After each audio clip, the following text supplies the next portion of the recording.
our insulation netting. In this case, I believe it's an InsulWeb product, and we're using a pretty close staple pattern, and we've got a separate video on how to install this insulation and this netting. But I would like to point out that if you can manage it, before you install your 6mm poly, you might want to think about pre-snapping using black chalk or blue chalk, a dark chalk, your chalk lines where all your furring needs to go on your walls and your ceiling. It takes a little bit of time up front. It might take an hour or so or 2 hours for a couple guys, depending on the size of the structure. But if you can pre-snap all of the lines for your horizontal furring on all of your exterior walls and your ceiling, then the guys putting up the furring don't have to think about where to put it. They just look for the line, they nail it off. It goes really, really fast. Let's say once you've got your line snapped, then you can put your poly over your netting. You obviously want to fix any places where staples and such are hanging out. What we do with the insulation, because we're furring down the ceiling, we want to have good support for the fiberglass insulation or the cellulose that's going in our attic.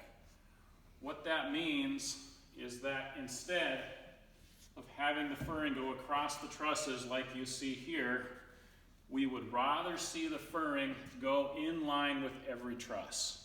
That way, this reinforced poly that goes on as your ceiling vapor retarder is continuously clamped 2 foot on center at every truss. It gives better support to the attic insulation. Any place you have an overlap in your vapor retarder, it should be fully supported on a truss. It should be your wall vapor retarder and ceiling vapor retarder should overlap and be sealed here in the corner. And as I mentioned earlier, you should also seal your plastic vapor retarder down to the subfloor. Places like this where we've got ducting, it's nice because you can cut your poly away here and run a bead of Tremco right around and seal this very, very well.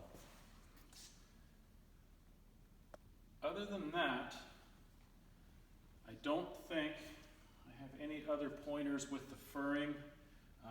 The reason we are going to the trouble of furring out these walls is we want to eliminate as many penetrations in this plastic as we can.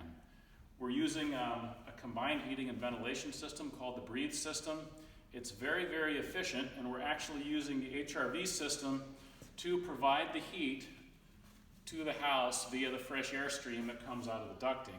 In order to do that, we have to have a very well-insulated house, and it's got to be airtight. And in this case, if you eliminate the wiring penetrations, you take a lot of the uncertainty out of the air leakage that can come with having electrical boxes and wiring leak through the vapor retarder. We use shallow mount electrical boxes, and all the wiring stays in between the furring. The furring layout is typically in the plans, and when you're nailing the furring onto every truss, ideally you may want to think about every 8 feet, maybe leaving an 1.5 inch gap between your ceiling 2x4s. That way the electricians can run wiring perpendicular to all the trusses.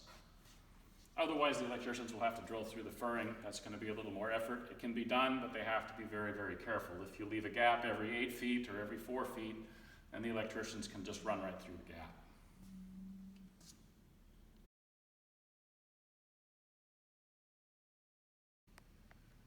One point I'd like to make here on the exterior is when we sheathe our outer gable truss, we want to run our sheathing all the way to the top of that top cord so it essentially hits the underside of our roof sheathing. That way we've got good solid support for our Tyvek, and we also can install our ladder blocking for our fascia overhang.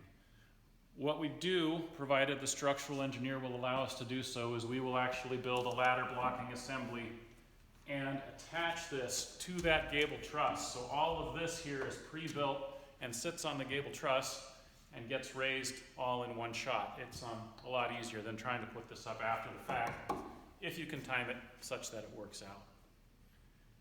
Other than that, I don't know that I have any other major points I'd like to make. I'm sure I'll think of something after we're done here, but by all means, give me a call, send me an email, and I'll provide that contact information.